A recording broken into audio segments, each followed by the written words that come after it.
Hi all, I'm Al Deldegan, the creator and producer of the LIBI podcast. This 100% volunteer-run show was born out of the Rainforest Alberta movement and features incredible people who are leaders, innovators, and have big ideas.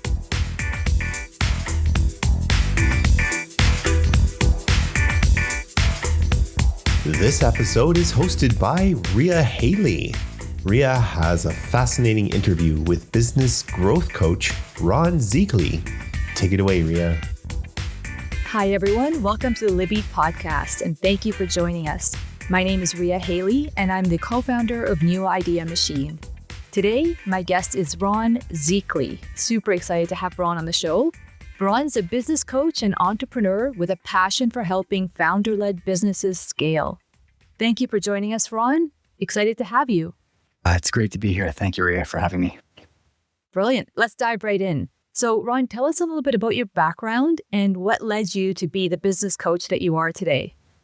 Okay. Let me start back with where it all began. When I began my career, it was more in the corporate world. So actually right out of school, I started with L'Oreal, so a big multinational company, working in marketing and innovation for 17 years altogether. So it was a big corporate world where they kept you out of your comfort zone and year after year gave you a bigger and bigger mandate and had a lot of fun, learned a lot of great things. And then after about 17 years, I was at a crossroads and decided to leave the corporate world and start my own agency, which is an ad agency that was probably my passion.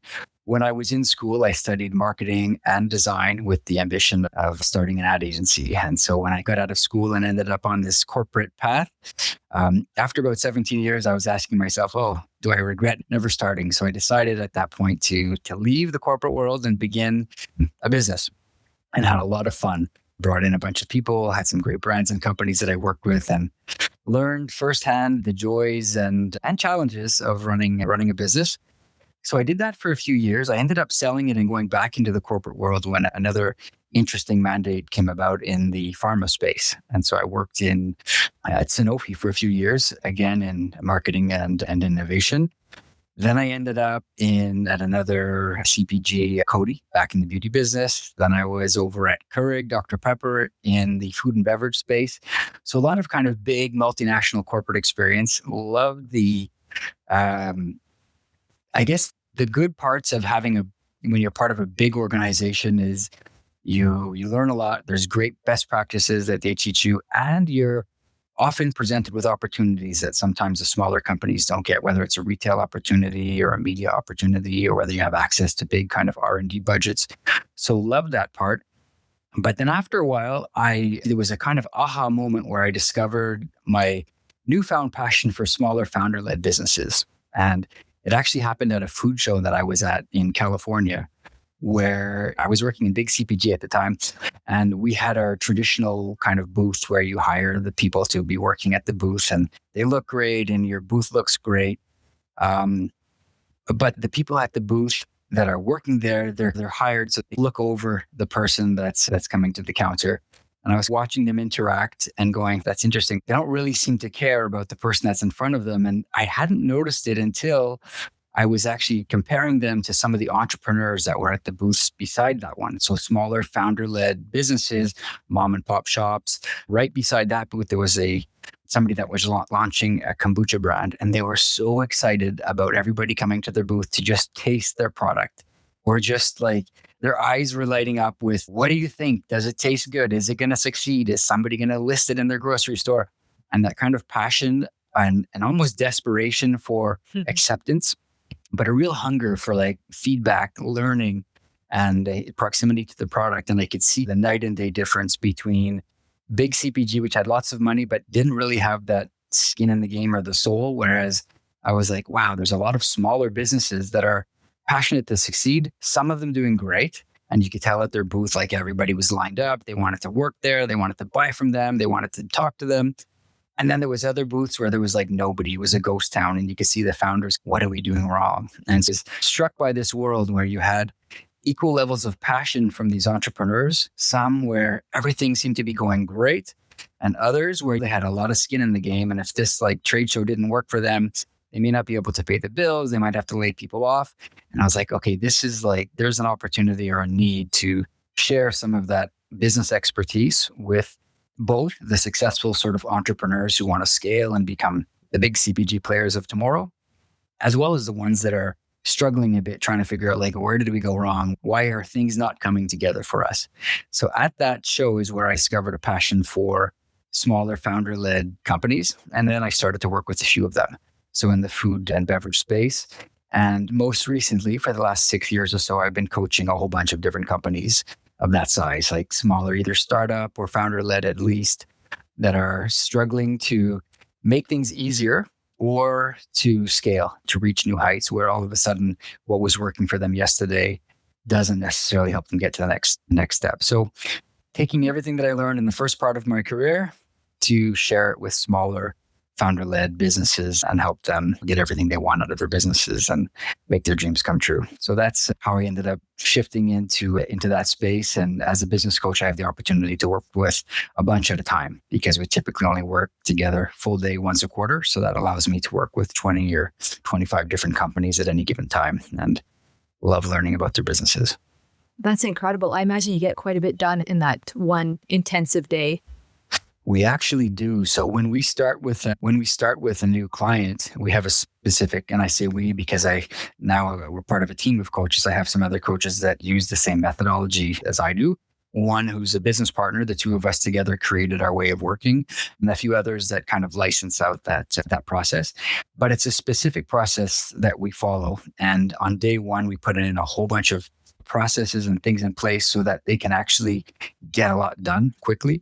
Everything from how to run meetings, how to set up an accountability chart, to creating a scoreboard to measure things, and a whole bunch of, let's call them execution type processes. So that on day two, when we come back together and we talk about vision and we help them create their strategy of where they're going and how they're going to get there, by the time we teach that, they already have a bunch of tools in place to help them be able to execute. But we get a lot done in each of those. There's actually 3 launch days. We start with a full day of execution. The second day is all about vision, crafting where they're going to be in 10 years, 3 years, 1 year, next quarter, as well as like, why do they exist and what makes them unique and everything that you can ask yourself in terms of clarifying your strategy. And then on day 3, we spend the time creating like a real healthy, cohesive team dynamic and culture so that it's very intentional. What kind of world do they want to work in? What kind of people do they want to attract? What kind of behaviors do they want to reinforce? So really helping them create the kind of culture to be able to succeed for the long term. So 3 sort of specific launch days. And we get probably about, I think there's 28 different, let's say, tools that we implement during those 3 days. And then after that, we move to the quarterly rhythm where we just come back together once every quarter to plan out the quarter ahead and conclude on the quarter that just went by.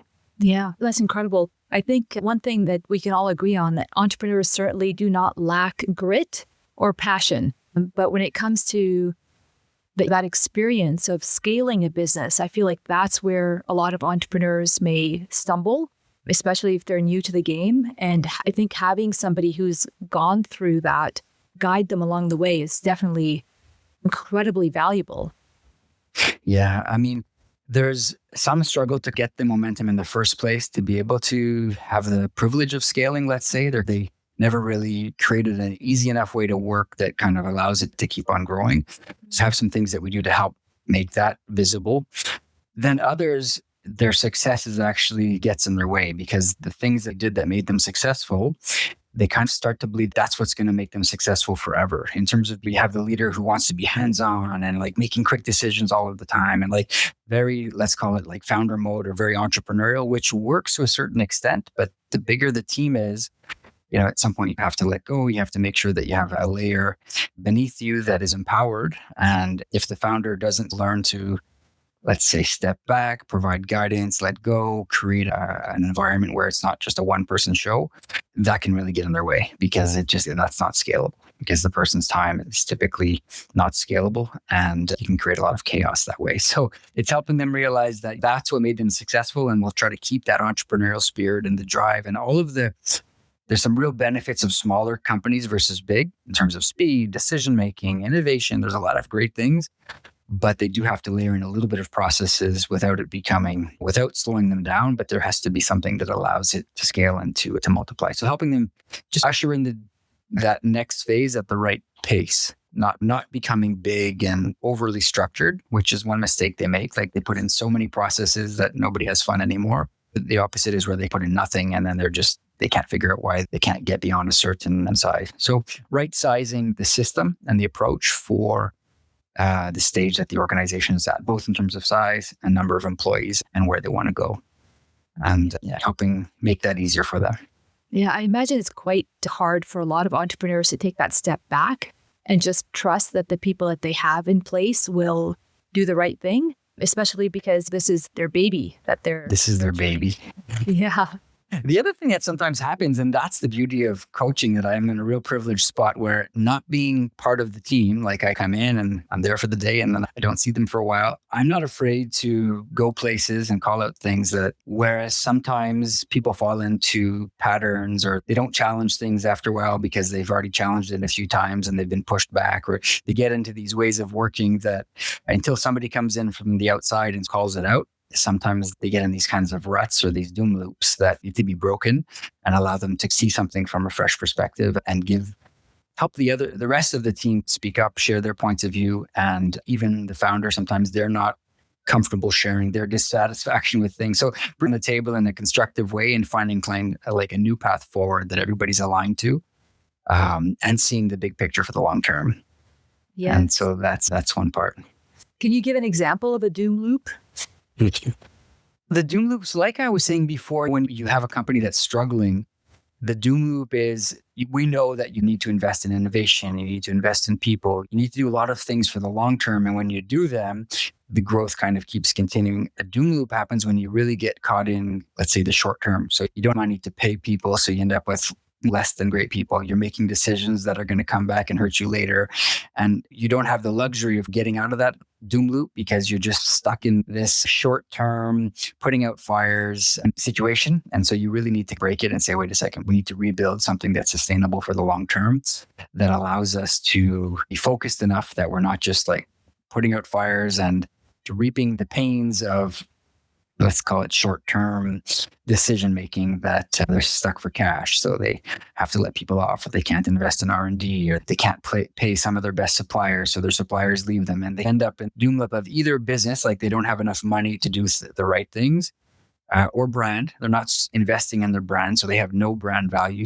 Or they're not investing in their people, and their people, they end up with a culture where nobody wants to work there. So it's making sure that they step back a little bit and recognize that they're in a doom loop and that they need to be thinking about a flywheel. Like, what is a proper flywheel that's going to allow them to succeed for the long term, and that it gets easier and easier the bigger they get versus the opposite. Yeah. Yeah. So almost like a survival mode versus growth mode.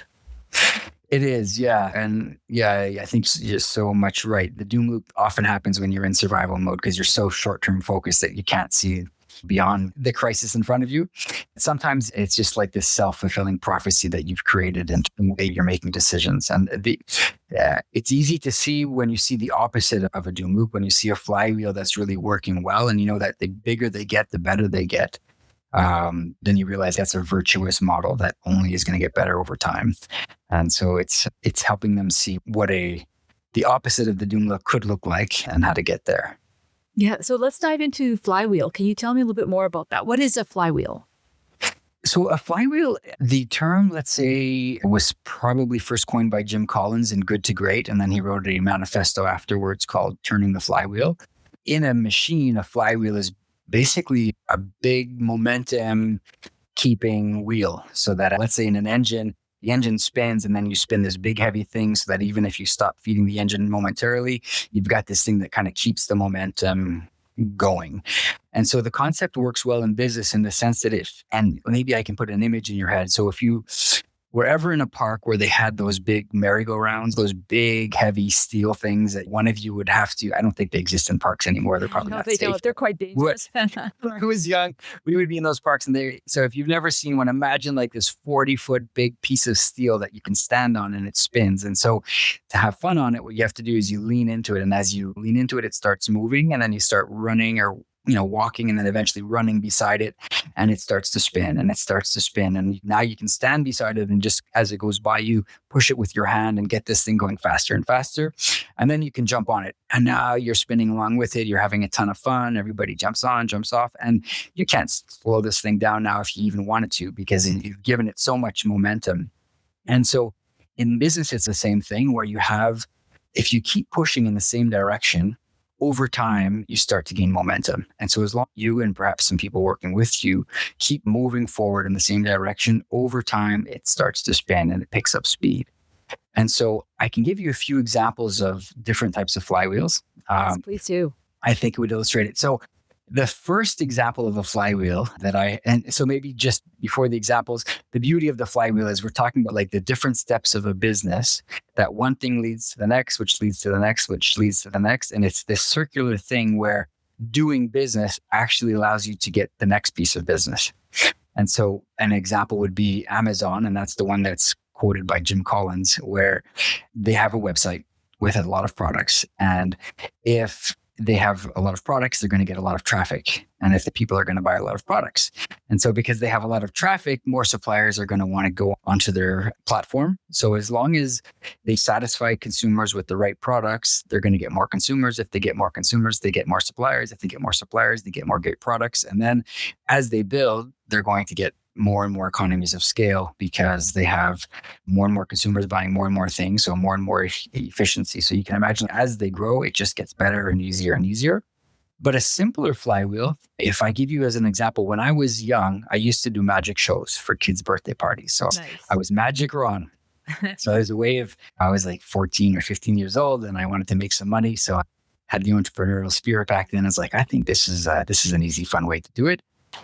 And so when I would do magic shows for kids' birthday parties, I knew that I didn't have to be the world's best magician. Actually, I didn't even have to be good. All I had to do was be good at keeping the kids quiet. The parents, all they wanted was somebody to come in, have the kids sit still for about 40 minutes, and they would be happy. I knew on top of that what the kids wanted, the birthday kid, the person whose birthday it was, they wanted to feel special. And mom and dad wanted them to feel special too. So I didn't have to do great tricks, but I had to make sure that person felt special.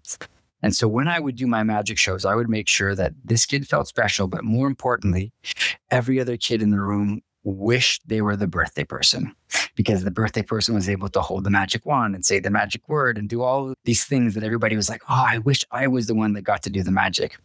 And the reason that worked is because I knew that my business was dependent on referrals. I knew that for me to get my next piece of business, the next birthday party, the next show was dependent on one of these other kids that was at the party to go home and say, Mom and Dad, I want to have Magic Ron. Mm-hmm. And so then I had to make sure, how do I engineer this referral mechanism into my business so that it just keeps going and going? So step one was making sure that every kid in the room wished that they could have me at their birthday party. Step two was I made sure that during the show, I would do things to make sure that they were quiet, like the quietest person gets to do this. And so really instill this notion where they can't really speak a whole lot so that they're just bubbling up with energy. And then this is the most important part. I made sure the magic show was always the last thing of the birthday party. Meaning when the show is over, mom and dad were at the door picking up the kid. And so the child would have just sat still for 45 minutes without speaking. They're just bubbling with things to say. They all get a balloon animal with my business card stuck inside.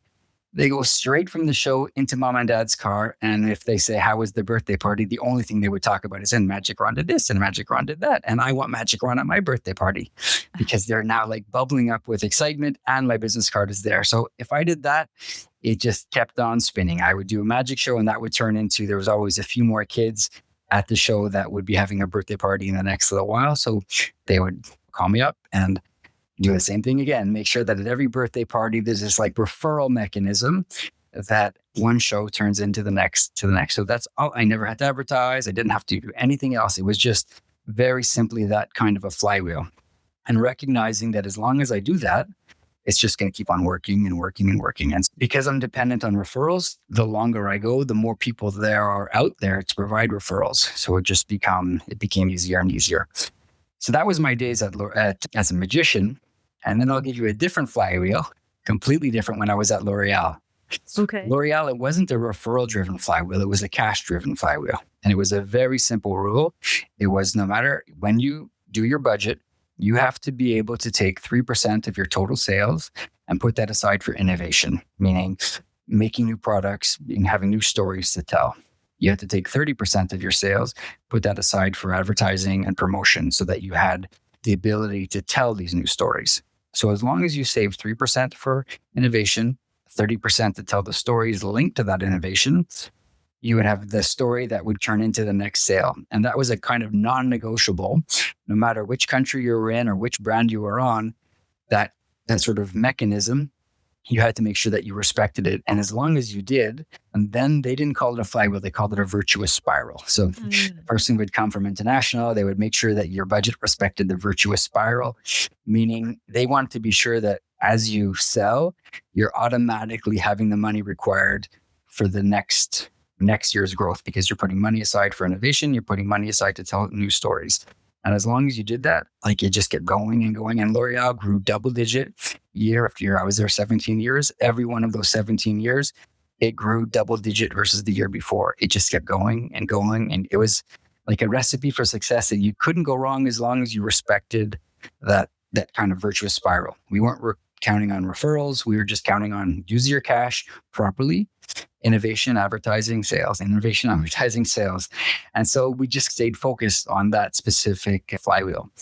There's lots of other ones. It could be building a portfolio. So let's say you're a photographer, you're getting clients that you want to make sure that you take beautiful shots because that's going on your website. Somebody looks at those shots, hires you for the next one. So as long as you keep moving your client base like higher and higher, your portfolio of products that you're showing keeps getting better and better. So could be portfolio driven, it could be customer referral driven, it could be cash driven. Lots of different flywheels exist, but the point is when you recognize like what is your specific flywheel? What is that your unique way of working that your business will not only go on forever, but get easier and easier over time. And then we stay focused on that, makes things so much easier. Awesome. And it's super simple, but so many businesses get excited by seeing what somebody else does. Yeah. And start trying to copy them. They're copying their mix. They're copying their approach. And so you've got your way of working, like master that. Because I could tell you at L'Oreal, we stayed focused on that. You can imagine if we're spending 30% of sales on advertising year after year, and if our sales is growing, that means we're spending more and more every year. So every advertiser is knocking on our door saying, we want to be your friend. We want to be your partner. We'll give you the inside front cover of our magazine. We're going to give you this new TV show coming out, because we became more and more important to the supply of media, but we also became better and better at managing media because we did it year after year after year. So when you master the domain of your own flywheel, it gets easier. When you start changing your strategy all of the time, and then you don't really become good at anything, you don't become better at anything, and that's where you end up in a kind of the wheel stops spinning, let's say. So it's as simple as that. I know I'm making it sound maybe simpler than it is, but it's actually not. It's as simple as focusing, recognizing, and then saying, okay, these are the steps that have to be true. Earlier, you had mentioned that Magic Ron didn't have to be the best.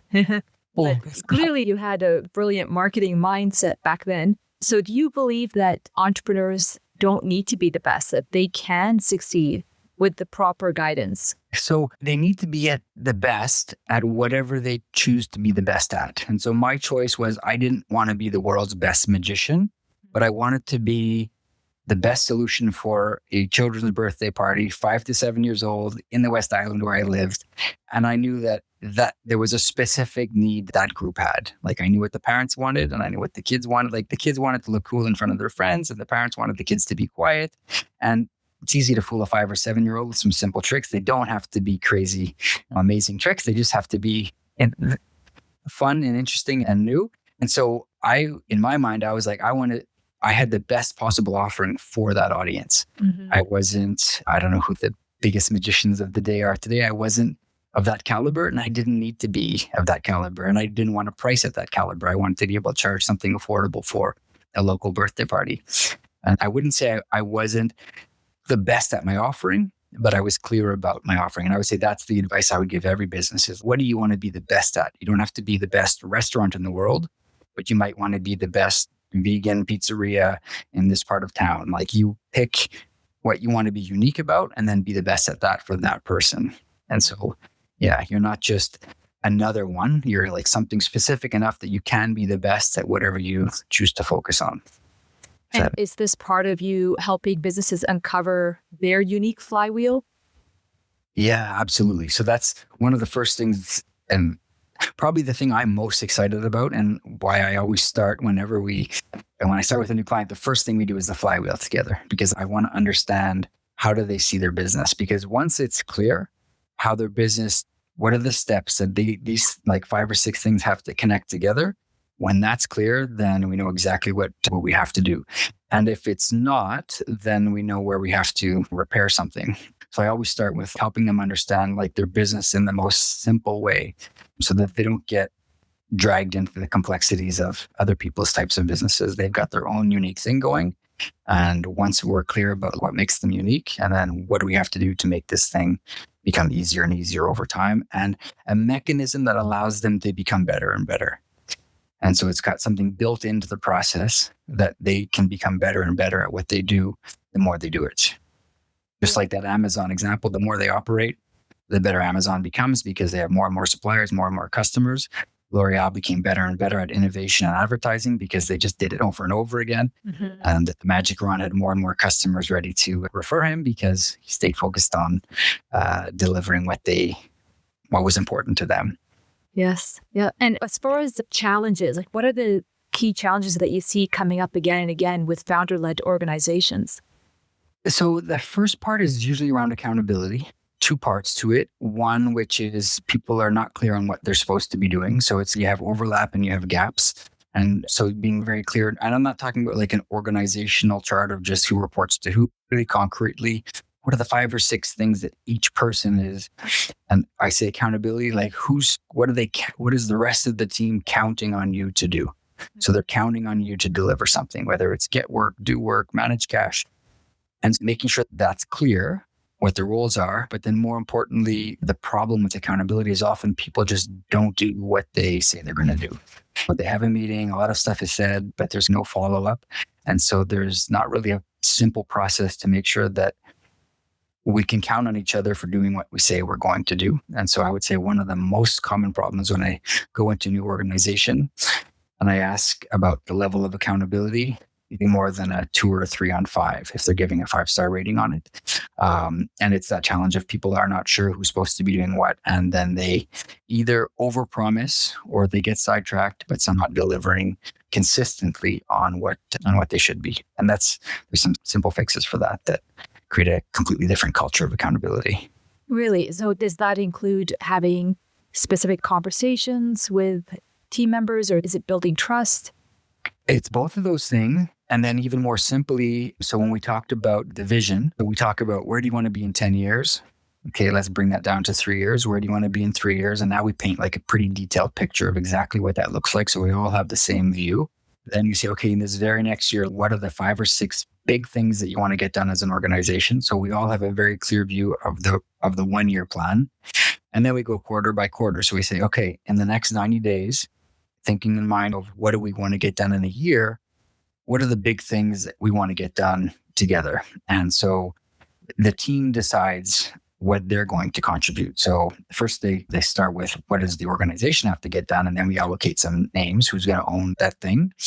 And then each person, what else are you going to do this quarter? So everybody puts on the table, these are the big things that I'm going to be focused on this quarter. And then we make sure that every week we have a way of checking in on the progress of those things as a team and holding each other accountable, but never, let's say, pointing fingers to say you didn't do it, but it's their own quarterly priority. And when they table the fact that this is what I promised I would get done by the end of the quarter, I'm on track or I'm off track. If you're off track, then the whole team helps them put that thing back on track. But there's no kind of like big objectives without some way of getting there week by week.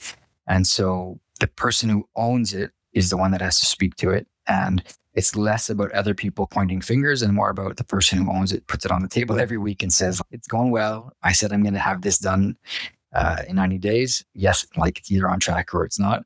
And then when we work together, we just get better and better at predicting what exactly can get done being really clear about what does the finish line look like. So when I say I do something, okay, what do you mean? Is it going to be a presentation? Is it a document? How big is the document? How are you sharing that document? Being crystal clear about the deliverable, and then also clear about how much time should that take you. And so we get better and better at knowing what we're committing to do. And everybody becomes very clear on what is somebody going to deliver. And then we get better and better at actually delivering on those things, so that after a few quarters of working together, when we check back in on what we promised we would get done that quarter, and we go through the list of however many there are, it's like, check, everybody starts getting everything done. And at the beginning, that's not the case. At the beginning, it's like they promise a whole bunch of things, quarter's over, and they're like, wow, I don't know what happened, but didn't get any of those things done. And you get in the way. So it's helping them create a culture of accountability, and then putting some tools in place to make it easier for them to actually be successful in that. Yes, and more realistic, I imagine, as well. Yeah, focused, realistic, and aligned. And so part is where like they think they delivered, but the other person was expecting something bigger, different. And so as long as we're aligned on exactly what are you delivering, and then we remove some of that, we think there wasn't accountability, but really it was the person delivered what they had in their head, whereas the person that was counting on that thing was expecting something different. And so we want to make sure that we're aligned at the get-go of, okay, exactly what will get done in 90 days. And that way it's share the success together. Brilliant. Now let's talk about AI. It's impacting every business out there. What are you seeing when it comes to the impact of AI on founder-led businesses? So I'm fascinated by AI. It's probably the first time in my life that I don't have a clear view of, or I shouldn't say clear. Yeah, I don't have a clear view of what the future will look like. And so say up until the last few years, it was pretty predictable how things would evolve. All of a sudden, I'm like, wow, 5 years from now, I don't even know. And it's not just a technology, it's almost a new entity that could be smarter than us one day, could be very disruptive, of course, but also a ton of new opportunities in terms of not just ability to do things, but ability to understand the world in a whole new way. So definitely fascinated by it, but concerned by it on behalf of the businesses, because I do work with a lot. And I would say for the most part, they are aware of it, but not playing. They're on the sidelines, smaller founder-led businesses. I think if we have 3 buckets of companies, you have the big companies that have big partners, whether it's a Microsoft or a Google or whoever, that will see the potential of partnering with them on an AI project. And so we'll bring some learning and teaching and tools to the table that allow them to play in a structured way. You have the sort of solopreneur, one-man shops that are just coding in their basement or building their own agent and are creating new businesses going super fast that are leveraging AI in incredible ways and totally disruptive. And then you have the 20 to 90 people enterprises that are too big to be just playing by themselves and too small to have all of the support of the big partners out there. So they're struggling a little bit to figure out, okay, where do we begin? How do I security? Like if I allow my employees to start putting all of their questions into AI, does that mean all of our strategies and plans and things are in AI as well? And so and of course there's ways to make sure that's not the case, but they're not sure of who to trust. And should I give everybody a license to their own pro version of ChatGPT, or should it be Gemini, or should it be? So they've got a lot of kind of questions at the onset. And then it's like, how do we make it work internally? And so when I'm, in addition to helping them demystify it a little bit with just sharing some latest news and best practices, helping them see it not as a technological plugin like the internet or like a SaaS model or anything, but almost a leadership situation. If we think of agents, so an AI agent, the way, and I'm always fascinated by this, they talk about prompt engineering, and it's you're just talking, you're just briefing. That the AI is using is English, right? So The same as if you were talking to the ad agency, if you're not clear, you're not going to get something good back. And so we're calling it prompt engineering. You've got to give it a role, and but the same is true of humans. And we don't need to overthink it from the tech side. We need to be thinking we've just all of a sudden have this like almost a new human, if it was, that we have as part of the team. And how do we talk to it? How do we brief it? What can we ask it to do? But then more importantly, what do we do with that? How do we get that information back? How do we share it with the rest of the team? So thinking about like an onboarding of an agent where you bring the right one in that's pre-programmed with the right skill set, And then you have to now train it with your own specific information about your company, not just a one-time thing, but regularly with feedback and the same way you would with an employee.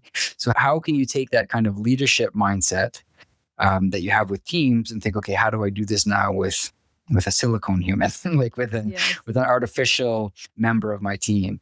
And I think that's going to be the part that there'll be a big need for organizations to figure out, how do we bring this level of talent into the organization, not just, unlike some technological innovations in the past, which were in the space of the IT department, this one is much more transversal. We need to be thinking like, who is going to onboard and manage these capabilities, and then how do they interact with us and with the rest of the organization?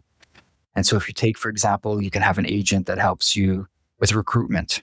And so this is an agent that's scouring LinkedIn or Indeed postings.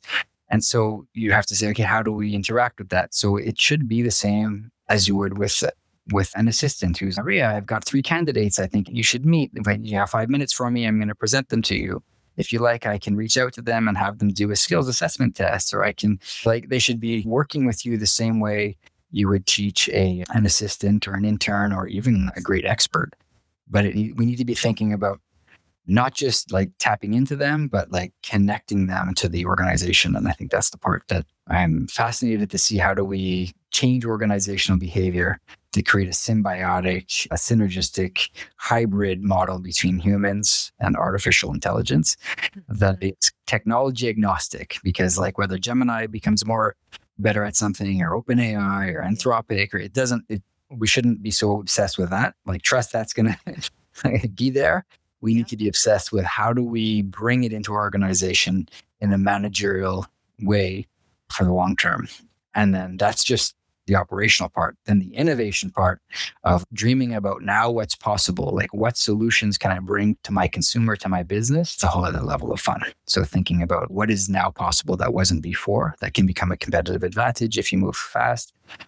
There's areas to save money, but there's also areas to enhance value or do something different. And so opening up the ideas to that. Once you figure out how you work with it in your organization, then it's thinking about, okay, how do we like unlock its full potential? And there's going to be so much change in the next little while in that space that I hope we're able to keep up as humans. Yes, I feel every single day there's new breakthroughs, new tools. It's definitely changing at a very rapid pace. And it's exciting to see where it's going to take us. Yeah. So I know you're in the digital space particularly, so you must be playing with AI quite a bit on your end. Do you talk with it or use the camera when you work with AI? I do not use the camera. I do have some privacy concerns. Mind you, nowadays, if you have a photo of yourself out there, AI has access to it. So I don't think we can really protect ourselves anymore, but I do talk to it quite a bit and definitely bounce some ideas off of it. And in some ways, use it as a coach, have it test my theories, question my processes, like just fun stuff. Have me look at things from a different perspective.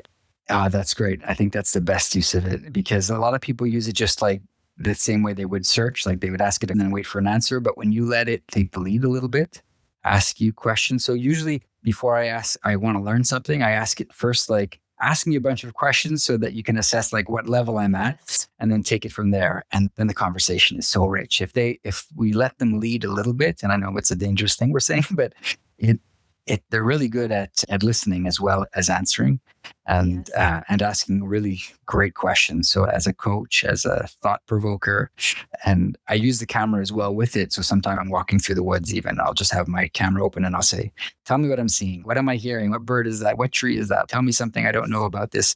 And no matter what environment I'm in, there's always so many things that it can tell me. But letting it take the lead a little bit more than just answering my dumb questions, like letting it stimulate me.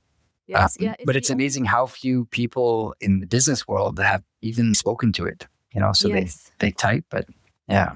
Yes, it's the only tool that will tell you how to best utilize it. That's true. And so one example is when we do a SWOT analysis with companies, I'll say, how do you imagine AI will impact your business in the near future? And they don't have an answer. Have you asked it? And so I have the phone on the table and I ask the question to the phone sitting on the table. And it will go in detail about the industry overall, about their specific company, about what the opportunities and risks can be. And I'm like, you got to ask the questions. And it's just amazing. People for the most part, haven't recognized that they could ask those kinds of broad questions. And yeah, it's going to hallucinate once in a while and whatever. But I think for the most part, it's going to be pretty thought-provoking. And then you can go further with the information. So really curious to see not just the cost saving stuff and all of that part, but more the enhanced offering and capability that we'll be able to create as this thing starts to unfold. Yes, it is quite exciting. Brilliant. Thank you so much, Ron. This has been a fantastic conversation. I feel like we can continue talking about AI and scale-ups and startups for hours. But thank you so much for your time. Really appreciate having you on as a guest. Can you tell us where can people reach you if they'd like to connect with you and learn more about what it is that you do? For sure. Thank you for having me. My name is Ron, last name Szekely, Szekely. So I'm on LinkedIn. You can find me at that name, Ron Szekely. The coaching methodology that I use is called BOSS 360, BOS 360, so business operating system, and it's comprehensive. That's the 360. And there's a website for that, boss360.ca. If you go on the website, you can do an organizational strength test. You can find me, all of those things. And so either of those two ways, you can definitely connect with me. I look forward to connecting with any business out there. Excellent. Thank you again. And thanks everyone for joining us this week. Have a great rest of your week. Yeah, it was great talking, and hopefully we can do it again. Take care. Wonderful. Thanks, Ron. If you enjoyed the show, please share it with your friends. Have you ever thought of being a host? Email adeldegan@gmail.com and I will get you started on your journey. Now you can have just as much fun as I do meeting inspiring people and learning new things. This episode is brought to you by New Idea Machine, a unique blend of a tech incubator and a software development powerhouse. We're not just building software, we're crafting the next generation of homegrown tech wizards. Got a project in mind or looking to hire fresh talent? Reach out and let's make tech magic happen. Visit newideamachine.com for more info. Music for the show was created by Tony Deldegan.